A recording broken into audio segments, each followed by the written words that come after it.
Hello, this is a earnest kind of like couple second to a minute sort of review of every single anime DVD and Blu-ray that I have. Um, I know I've done reviews of certain animes in the past. I'm just putting them all together as the individual sort of cases and going over them case by case. First, we have Sword Art Online. This is, in fact, the first 2 seasons plus the OVA. You already know most of my feelings about the first half of Sword Art Online. Season 2 is my favorite season. First half of Season 1 is great. Second half of Season 1 is horrible. I don't think I have anything else to add to that. Season 2 really is the best season. And I will die on that hill. Next is the Ordinal Scale movie, something I've also already done a sort of review on. Once again, memory loss. Art stories are not my favorite, so it suffers a little bit for me because of that. Also, Kirito like being the hero, but not also being like an overpowered with like no work put in. Like he puts in the work in this movie, and it's great. It's so good. But yeah, Death Note. I haven't watched all of Death Note. This is actually on Netflix, and I didn't know it when I bought it on Blu-ray. So whenever they take it off of Netflix, I will still have it. So suck on that, Netflix. But I haven't seen it. I will let you know what I think about Death Note when I do watch it, though, and I will be watching it soon. Legend of Korra. Season 1 was great. I wish they had more time to spend on Season 1. Because if all of Legend of Korra was just what happened in Season 1, that would have been an amazing show. It would have been so good. Probably a rating for this. I'm going to start rating these. Season 1 is like a 9 out of 10, maybe a 10 out of 10. Everything else is probably like a 3 out of 10. Girls and Panzers, very infamous series. I know a lot of people hate on it. I enjoy it. I'm a history nerd, and I like it for the history. The main series is good, if not a little predictable. This is the OVA that takes place in between some episodes in the series. Very good, very funny. Builds out some side characters too, which is great. The OVA complete series does a lot of world building, which I appreciate. I'm a very big fan of world building in any sort of medium, so I did enjoy this.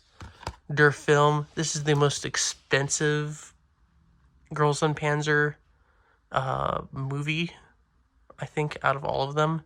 It's great. It's a really good movie. It's a 2-hour-long film, an hour of which is like the main battle. And a lot happens in it. I do highly recommend. Simply because it is entertaining by itself, especially the BT-42 scene. Das Finale Part 1, very love the French. All the French references in this movie are great. Das Finale Part 2, finish of the French match and then onto the Japanese match, which is another great match that happens in a forest. And then Das Finale Part 3. This is my favorite one. Well, no, it's not my favorite. The second one's my favorite one out of all of them. But the Finnish team is one of my favorite teams. Plus, you see the fight between Koromori Mine and Pravda in this, which is... It's always a big, hyped up thing in this series when Koromori Mine and Pravda fight. I won't spoil anything on this, but very good, I think. Some of my favorite fight scenes in the show happen in this movie. And yeah, on to the next part. Here we have Black Butler, The Book of Murder, which is a 2-episode OVA, which runs, I think it's either an hour long together or 2 hours long together. It ties into the 3rd season, the Book of Circus season. I'm pretty sure this is one of the canon parts of Black Butler. do highly recommend if you enjoy Ciel and Sebastian working together. Some side characters show up. Most side characters don't, but I did find this very enjoyable. It's not like season 1, but it's still, if you like Black Butler, you'll like this. Your Name. Oh my goodness, Your Name. This movie. This freaking movie. I mean, like, what could I say about it? It's the reason why I'm gender fluid. That's a joke. That's it's not the reason why I'm gender fluid, but it is a very beautiful love story about body swapping. I've seen a lot of body swapping or movies and stories about body swapping. None of them have been love stories, surprisingly. So I really enjoyed the originality, to me at least, about Your Name. I really did. It's very funny, very heart-wrenching, and I do highly recommend. My Neighbor Totoro. I grew up almost, well, I didn't grow up on My Neighbor Totoro, but I remember this is one of the movies you see as a kid, and it's amazing, because it's a film about nothing. Nothing happens in it. A dad and 2 daughters and a mom move out into rural Tokyo, or rural Japan, pardon me. Oh my god, I'm gonna, that hurts. That hurt my brain too much. They move out into rural Japan and meet a bunch of forest spirits, and nothing else really happens for like the majority of the film. It's just wacky adventures with these spirits, with the Totoro spirits. Definitely, like, show your kids this movie, because it's great. It's gonna make your kids want to go out and like explore bushes and trees, and it's like, do that.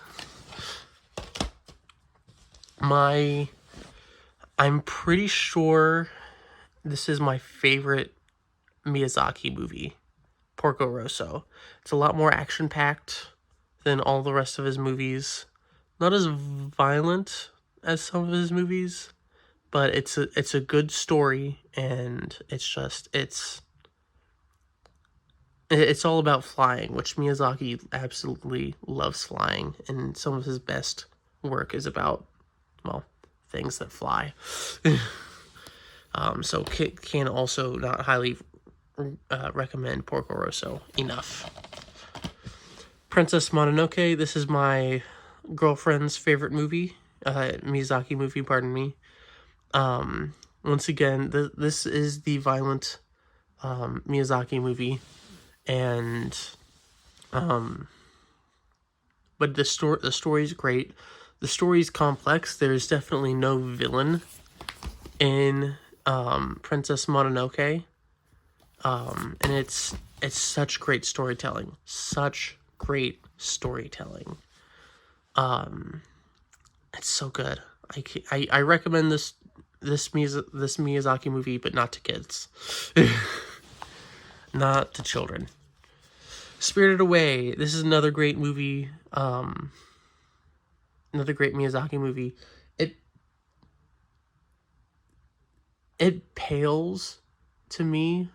Miyazaki's early 2000 work doesn't land quite as much for me as all his other stuff. Spirited Away lands for me more than the other one, which I'll talk about in a second. But this is a good movie. I feel like it would have done a lot better if he made it in the 1980s, maybe early 1990s, around like Castle in the Sky sort of time. I feel like the story would have been a bit different if he told it then. And I think he kind of was going for a lot of themes that he was, a lot of the themes that are proposed in Spirited Away, very similar to those proposed in like Castle in the Sky, and things like that. But great movie overall. Howl's the Moving Castle. This is probably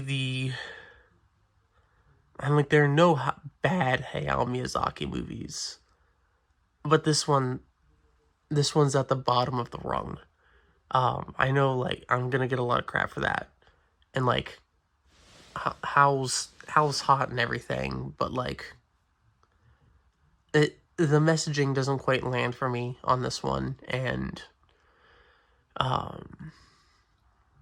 it's compared to everything else that Hayao Miyazaki has done, this movie just pales in most of those movies light. Secret World of Arrietty. Miyazaki didn't direct this, but he was a writer. It's based on a book. It is another great movie. Definitely good for kids who are not scared of small things running around the house for them. This could be a very wondrous movie. It is based off a book. I do recommend reading the book as well. But this movie is very magical. I did get to see this in the theaters when it came out, and it was great in the theaters. Unless I have Ponyo. Ponyo's the last movie last DVD that I'll be talking about. Great movie. Very great. I don't know what else to say about it. It's kind of about global warming. It's about global warming and love. Is what Ponyo's about. It's anime. What is it? It's anime The Little Mermaid. And I mean that in all the best ways possible. And yeah, those have been all my anime DVDs. And yeah, that's kind of my ranking of all of them, or some like couple second review of all the movies.